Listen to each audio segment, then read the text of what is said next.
Bonjour à tous et bienvenue dans cette nouvelle vidéo. Aujourd'hui, je vais partager avec vous les 9 habitudes qui ont changé ma vie. Disons que en termes d'habitudes, on parle beaucoup de choses spécifiques, mais je dis les 9 choses qui ont changé ma vie, mais c'est des généralités et c'est des choses aussi qui, si vous faites un peu plus de recherche sur le sujet, vous allez trouver que c'est des choses qui reviennent à chaque vidéo et c'est des choses qui sont déjà vues. Mais je crois pas qu'il y ait des choses spécifiques qui vont fonctionner sur moi qui vont fonctionner sur vous aussi. On voit beaucoup de vidéos, il faut se prendre un jus de citron chaque matin, prendre une douche froide. Je pense que ça peut marcher sur une minorité, mais je pense pas que ça va marcher sur prendre une douche froide. Je pense que ça peut marcher sur une minorité, mais je pense pas que ça va marcher sur une grosse partie de la population. Et ce que je pense, c'est que c'est plus des règles générales qui vont fonctionner, qui ont été prouvées et approuvées en développement personnel et qu'on va retrouver, qui vont fonctionner que des choses spécifiques. Bon, reste avec moi si tu veux avoir ces habitudes et être la meilleure version de toi-même.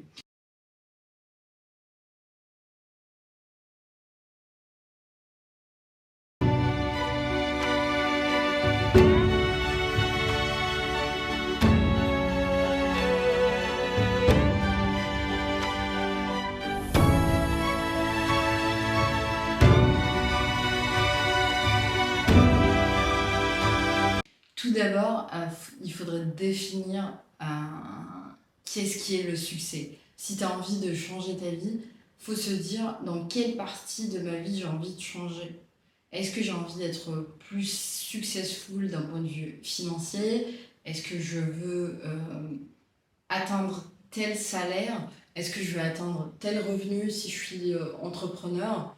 Aussi, est-ce que j'ai envie de développer un succès par rapport à ma vie privée? Est-ce que j'ai envie développer du succès dans ma vie amoureuse?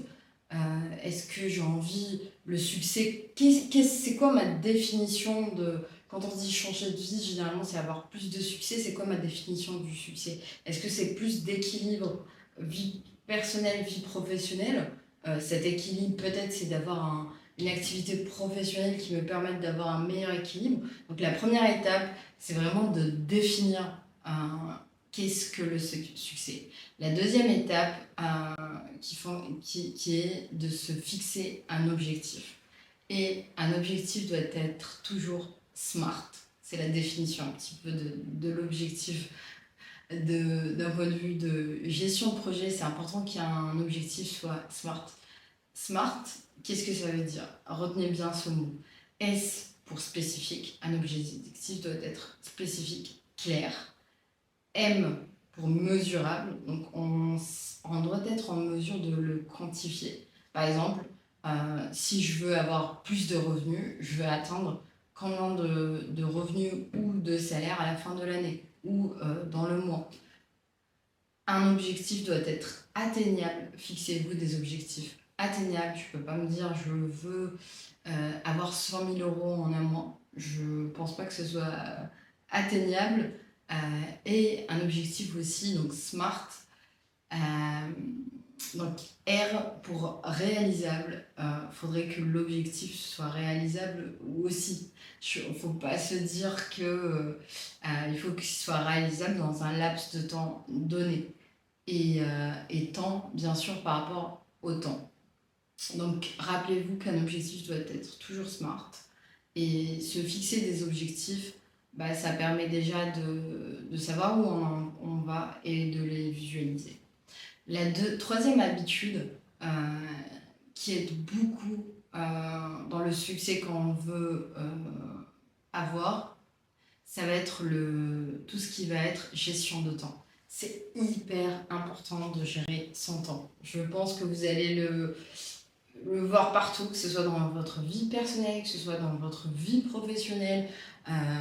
Si vous lisez ou que vous vous intéressez aux bio des personnes à succès, des millionnaires, la première des choses qu'ils vont vous dire, c'est de gérer son temps. Après, c'est vrai qu'il y a deux écoles. Quand on voit des biographies de millionnaires ou de milliardaires, il y en a qui vont dire que ils travaillent efficacement, il y en a qui vont dire qu'ils travaillent 20 heures par journée. En tout cas, le plus important, tout le monde s'accorde à dire que le plus important, c'est de commencer par les choses les plus importantes dès le début de sa journée. Il y a un livre que je vous conseille d'ailleurs, qui est un audiobook qui est gratuit sur YouTube, qui est Avaler le crapaud.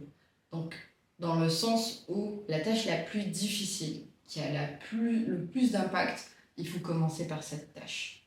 C'est un petit peu, ça rejoint un petit peu la loi de Pareto, et donc que 80% des choses qu'on va faire, des 80% des tâches importantes qu'on va faire, peut-être vont nous mettre 20% de succès, alors qu'il y aura peut-être 20 tâches qu'on va négliger et qui ont de l'importance dans la réalisation d'un objectif, qui vont permettre de réaliser 80% de l'objectif. Donc c'est hyper important de se dire, de voir dans sa liste de tâches qu'est-ce qui va avoir le plus d'impact pour atteindre mon objectif et qu'est-ce qui va être qui va avoir le moins d'impact. Je pense que le dire comme ça, c'est pas clair, mais je vous donne un exemple. Si vous êtes commercial ou que vous avez un business et que vous devez développer votre portefeuille client, la chose la plus importante, ça va être la prospection. Quel que soit le type de prospection, que ce soit du phoning ou du emailing, si vous voulez développer un portefeuille client, la première des choses, c'est de la prospection. C'est pas de s'amuser à faire des brochures commerciales ou d'améliorer votre site web. Et donc, si vous commencez votre journée par de la prospection, vous allez avoir décroché des rendez-vous clients, peut-être décrocher des ventes. Et ça, c'est la chose qui aura le plus d'impact versus faire de l'achat de produits ou versus améliorer votre site web. Donc c'est hyper important d'identifier les tâches qui vont avoir un impact sur vous. Et il y a une chose hyper importante que j'ai découvert en développement personnel et des études qui ont prouvé que quand on se réveille le matin, c'est là où on a le plus de détermination à faire les choses. Et donc, si on commence notre journée par les choses les plus qui nous paraissent chiantes, excusez-moi du terme, mais qui ont de l'impact, en fait, au cours de la journée, on va gagner en efficacité, en productivité. Parce que plus la journée s'étale, plus on perd de détermination et d'énergie. Et donc, il faut toujours commencer par les tâches les plus importantes, après les tâches les moins importantes. Et en termes de gestion de temps, il y a beaucoup de livres par rapport à ça. Il y a un livre aussi qui est hyper intéressant en français, qui a été fait par un Français qui s'appelle Fabien Olicard, qui vous permet vraiment d'étudier cette notion de temps et de gestion de projet et de réaliser qu'en une journée 24 heures, on peut faire beaucoup de choses. La quatrième chose, la quatrième habitude qui m'a permis, qui aide beaucoup, et moi qui m'a beaucoup aidé dans ma vie professionnelle et personnelle, c'est le développement personnel.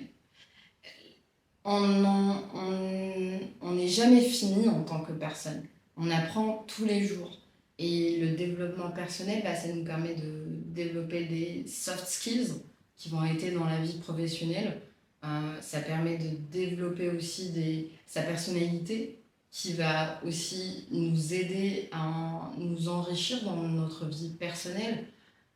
Et le développement personnel, ça permet de s'améliorer sur plein de choses.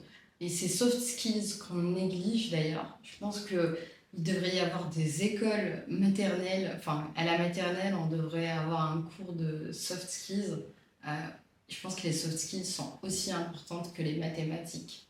Et c'est vrai que parfois, par rapport à l'enfance, par rapport à l'éducation qu'on a eue ou à l'environnement qu'on a eu, on n'a pas forcément eu l'occasion ou la chance de développer toutes les soft skills nécessaires à la vie, pour sociabiliser, que ce soit dans la vie privée ou dans la vie professionnelle. Et ça, c'est hyper important. Mais bon, il est jamais trop tard d'apprendre ces soft skills et les livres de développement personnel sont intemporels et on apprend hyper facilement à travers des livres de développement personnel ou en regardant des vidéos YouTube ou même en fait aujourd'hui il y a des coachs pour ça. La cinquième habitude qui est hyper importante aussi, c'est d'être persévérant et de s'acharner sur un sujet. Je m'explique.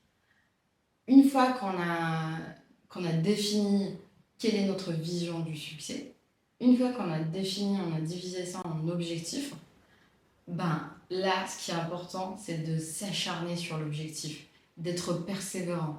C'est le seul moyen pour réussir, bien sûr, en gérant le temps, en étant efficient, efficace, mais c'est hyper important d'être persévérant sur un sujet.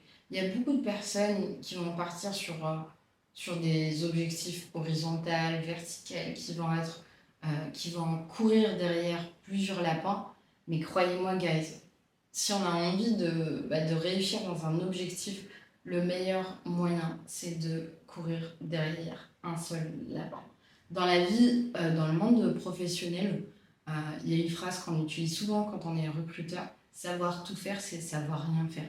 Et dans le monde professionnel, vous êtes rémunéré pour votre expertise. Il est vrai que c'est important et que c'est nécessaire d'avoir des soft skills, mais on vous rémunère pour votre expertise. Je m'explique. Si vous faites des recherches sur les postes les mieux rémunérés, c'est des postes où on demande une certaine expertise. Si on est généraliste, malheureusement, dans le monde professionnel, c'est pas là où on va gagner le plus d'argent. Vous allez me dire qu'un chef d'entreprise est généraliste, qu'un CEO est généraliste, il n'est pas expert techniquement, mais un CEO est responsable et expert de la stratégie d'une entreprise. Donc un CEO, il est censé maîtriser la strate. Même s'il va s'appuyer d'une équipe, mais il est censé maîtriser et guider la strate. Comme un chef d'entreprise, il est censé avoir la vision de comment amener son entreprise d'un point A à un point Z. Donc, au final, l'expertise, c'est la chose la plus valorisante d'un point de vue professionnel. Les développeurs les mieux payés sont les développeurs qui sont experts d'un langage ou de 2 langages maximum. Un développeur qui va travailler sur plusieurs langages, c'est pas le développeur qu'on va payer le plus cher ou qui demain, en tant que freelance, va savoir se vendre. Donc, hyper important de choisir une verticale, un domaine et de devenir expert dans ce domaine-là. La sixième habitude, qui va être aussi hyper importante, tout simplement, c'est sa santé physique et sa santé mentale. Je m'explique. Si on néglige notre santé physique, notre santé mentale, à un certain moment, je dirais que la vie est un marathon et non pas une course. Si on a envie d'atteindre le succès, d'atteindre certains objectifs, il suffit pas de courir 5 minutes, il suffit pas de courir 10 minutes, c'est pas en un mois qu'on va atteindre le succès, c'est pas en 2 mois qu'on va atteindre le succès, parfois c'est en plusieurs mois et parfois ça peut prendre aussi plusieurs années. Et donc, on a besoin d'être solide par rapport à sa santé physique et sa santé mentale. Il est hyper important d'avoir une activité physique régulière, de bouger, même de faire de la marche. C'est bien pour sa santé physique de faire du sport le plus possible dès qu'on a la possibilité. Et pour sa santé mentale, c'est hyper important d'avoir de bonnes habitudes qui permettent d'avoir une santé mentale équilibrée, d'avoir un mental équilibré. Combien de personnes n'arrivent pas à atteindre le succès ou d'atteindre leurs objectifs à cause du stress. Le stress est nocif pour sa santé mentale et physique. Donc s'il y a quelque chose que je peux vous conseiller, que j'ai testé, ça va être la méditation. La méditation, ça aide vraiment. C'est pas une blague de yogi, mais ça aide vraiment à s'évader en fait et à faire le vide dans sa tête et d'être plus concentré dans ce qu'on fait au quotidien. La septième habitude qui est aussi nécessaire, ça va être de réseauter. Quand je dis réseauter, c'est pas forcément d'aller chercher à avoir un carnet d'adresses avec des stars et avec des millionnaires, mais réseauter dans le sens, c'est important d'avoir un bon réseau, d'avoir des amis ou un entourage à qui on apporte des choses, on apporte du soutien, mais qui nous soutiennent aussi. C'est important d'avoir un entourage qui puisse nous apporter du conseil, qui puisse nous apporter de la valeur, qui puisse nous apporter du soutien. Et c'est aussi important à chaque fois de développer son réseau, d'être ouvert à faire rentrer des gens dans son réseau, dans sa vie, de faire de nouvelles connaissances, d'être ouvert quand on voyage à faire de nouvelles connaissances ou même dans la vie quotidienne. La huitième habitude, qui est aussi importante, qui est en relation avec le réseautage, ça va être de sortir de sa zone de confort.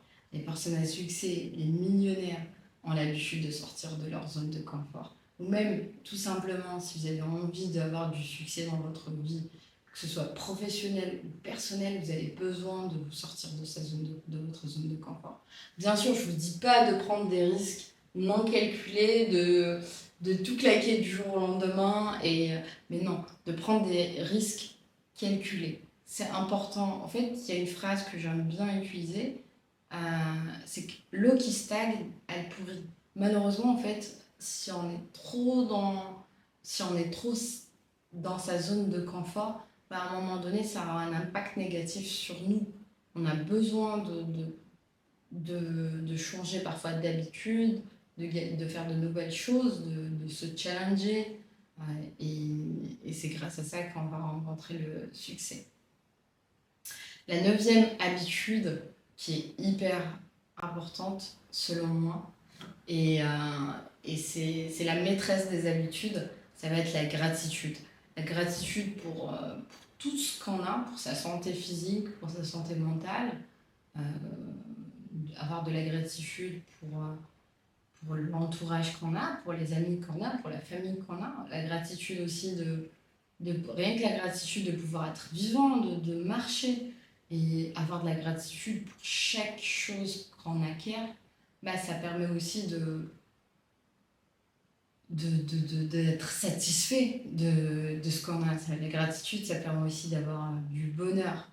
Une fois qu'on a la gratitude, et en plus c'est un peu plus égal plus, une fois qu'on a de la gratitude pour ce qu'on a, ça crée une sorte de leverage qui permet d'atteindre et d'avoir encore plus de choses dans sa vie, ou enfin de succès, d'atteindre plus de choses dans sa vie. Merci d'avoir regardé cette vidéo. J'espère qu'elle vous a plu. N'hésitez pas à mettre un pouce, de vous abonner pour plus de contenu, de liker si vous avez aimé. Pour rappel, ce mois-ci, j'ai un challenge de faire 5 vidéos par semaine. C'est mon objectif du mois, 5 vidéos par semaine. Et pour cela, j'ai besoin de gérer mon temps, de m'organiser, de faire attention à ma santé physique et mentale, et aussi de m'acharner pour vous faire des vidéos. Donc voilà, n'hésitez pas à me suivre, il y a du contenu, il y a d'autres vidéos qui vont arriver. Merci, bye bye.